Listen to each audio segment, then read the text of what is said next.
I still got a timber off the John Dwight. I gave a piece to the museum, the John Dwight. What was it? Well, there was a rum-runner. Whether she had liquor aboard or another ship had hijacked it or what. Somebody from New Hampshire went out the harbor and they came across I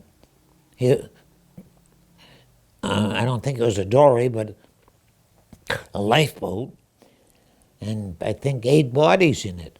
I'm not sure about the number. Right outside of the harbor. And then they knew something had happened. And then, I don't know, the same day or the next day, they found some bodies down by a local shoal. I read that some of the heads had been stove in, smashed in. I don't know what it was, whether there was some other rival gang that showed up on the scene or they knew where she was, I don't know. But there was a lot of things went on during Prohibition. Dave Kearney, the diver from Vineyard Haven, when he dove down on her, she had mostly beer, I think. They had it in barrels, maple flour. They deceived anybody that was inquisitive. So you would hang up against the wrecks on the bottom of the sea when you were dragging? Yeah, oh yeah. Sometimes you tear all to hell. That's how I got all that stuff off the John Dwight. I had the boat called the Mary B, and Alton Tilton was with me, and we was dragging around the Sound, Nantucket Sound and Vineyard Sound and off of Nomans, and we went scupping one time, and I decided to go to Nashawena.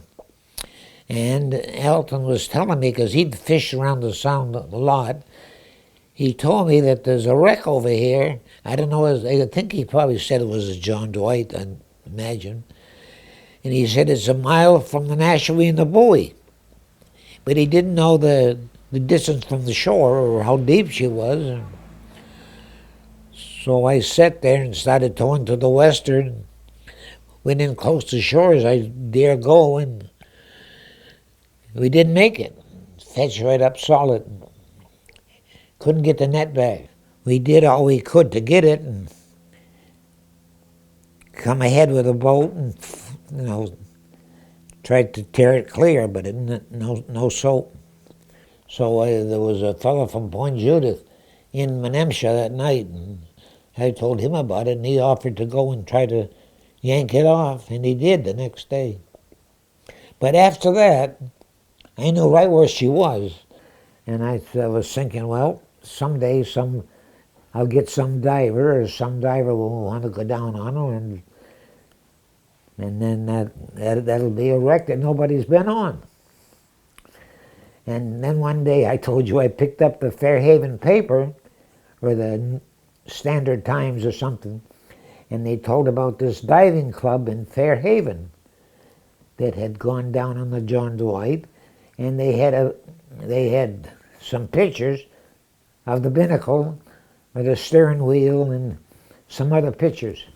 So that was the end of my dream.